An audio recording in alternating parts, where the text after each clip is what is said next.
Bonjour, cette vidéo porte sur le dénombrement de résultats. C'est la suite de la leçon sur les probabilités. Alors, pour dénombrer les résultats d'une probabilité, on peut représenter ces résultats possibles à l'aide d'un diagramme en arbre ou d'un tableau. Commençons par le diagramme en arbre. On va prendre un exemple avec des vêtements. Alors, dans ton tiroir, tu as une chemise bleue, un chandail vert et un chandail blanc. Dans un autre tiroir, tu as un jean, un pantalon noir. Si tu fermes les yeux pour prendre un chandail ou une chemise dans un tiroir et un pantalon dans l'autre tiroir, voici les résultats possibles. Alors, dans le premier tiroir, tu vas prendre un chandail bleu et en prenant un pantalon, tu risques soit d'avoir un jean ou d'avoir un pantalon noir. Avec un deuxième essai, quand tu prends un chandail vert, ben, tu as la chance d'avoir un jeans ou un pantalon noir. Et dans le troisième cas, lorsque tu pourras prendre un chandail blanc, encore une fois, tu risques soit de prendre un jean ou de prendre un pantalon noir. Eh bien, dans ce cas-là, tu obtiens soit une chemise bleue avec un jean, soit une chemise bleue avec un pantalon noir, un chandail vert avec un jean ou un chandail vert avec un pantalon noir, un chandail blanc avec un jean ou pour finir un chandail blanc avec un pantalon noir. Donc ici, tu observes bien que au total, tu vas avoir 6 résultats possibles. Une autre façon de calculer les différentes possibilités est de prendre le nombre total de chandails et le multiplier par le nombre de pantalons. Et dans ce cas-là encore, ça te donne le nombre 6. Alors, avec ces 6 différents résultats possibles que nous voyons ici, on peut maintenant dire que la probabilité de prendre un chandail vert et un jean est de 1/6, puisque je peux avoir seulement une possibilité sur 6 d'avoir un chandail vert et un jean. Ensuite, dans le cas de la probabilité de prendre un chandail ou une chemise et un pantalon, la probabilité est de 1, puisque tous les cas ici correspondent à cette probabilité. Dans tous les cas, j'ai soit un chandail ou une chemise avec un pantalon. Alors, le A équivaut à 6 sur 6.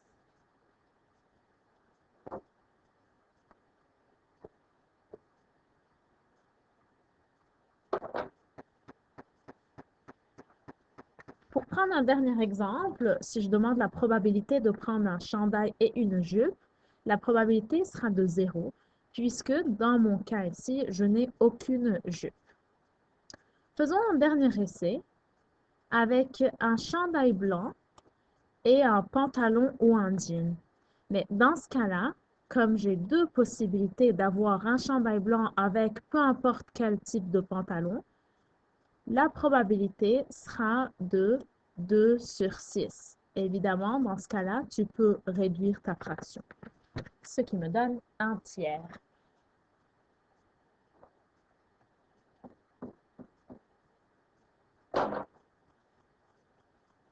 Alors, voici pour le dénombrement de résultats en t'aidant d'un diagramme en arc.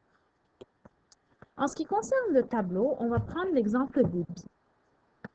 On te dit que si tu as un sac contenant une bille rouge, deux billes bleues et une bille verte, et que tu piges deux billes sans les remettre dans le sac, voici les résultats possibles.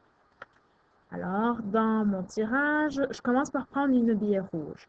Étant donné que j'en ai une seule, étant donné que j'ai une seule bille rouge, je ne peux pas avoir deux billes rouges à la suite de deux tirages. Alors, une bille rouge, il est possible de l'avoir avec une bille bleue à la suite de ma deuxième pige. Je peux avoir une bille rouge, encore une fois avec une bille bleue, étant donné que j'ai deux billes bleues. Ou je peux avoir une bille rouge avec une bille verte. Ensuite, si je pige dans mon premier tirage une bille bleue, peux avoir avec mon deuxième tirage une bille rouge. Je ne peux pas avoir, je peux avoir en fait une bille bleue avec une bille bleue, c'est ici. Et puis, je peux aussi avoir une bille bleue avec une bille verte. Si je continue à mon premier tirage, je pige une bille bleue. À mon deuxième tirage, je peux piger une bille rouge. Encore une fois, si je pige une bille bleue, je peux avoir une autre bille bleue, puisque j'ai 2 billes bleues au total. Si je pige une bille bleue encore, je peux avoir à mon deuxième tirage une bille verte, et ainsi de suite. Alors, si je dénombre tous les résultats possibles, je compte 1, 2, 3, 4, 5, 6, 7, 8, 9, 10, 11, 12. Ce qui me donne 12 résultats possibles.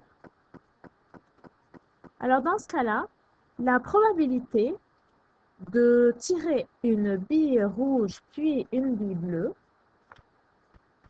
dans l'ordre est de 2/12, puisque, dans le fond, ici, je vais aller regarder les possibilités d'avoir en premier une bille rouge et ensuite une bille bleue. J'en ai une ici et puis 2. Ce cas-là et celui-ci ne répondent pas à mon événement puisque j'ai la bille bleue qui a été pigée en premier. Encore une fois, je peux réduire ma fraction pour que ça me donne un sixième. La probabilité de tirer une bille verte puis une bille rouge dans l'ordre est de 1/12. Alors, je vais aller chercher, en fait, pour confirmer mon 1/12, je vais aller chercher les possibilités qui répondent à cette probabilité. Une bille verte, une bille rouge, ce n'est pas le cas pour ici puisque ma bille rouge est avant ma bille verte. Alors, je vais chercher, là, voici la possibilité de piger une bille verte avant ma bille rouge. Pour finir, la probabilité de tirer une bille rouge et une bille bleue dans n'importe quel ordre. Alors, je veux une bille rouge, une bille bleue, une bille rouge, une bille bleue, une bille rouge et une bleue. J'en ai une autre ici. Et voilà, ça me fait 4 possibilités sur 12 ou un tiers. Alors, pour finir, je vais te rappeler la notation d'une probabilité sous forme de fraction.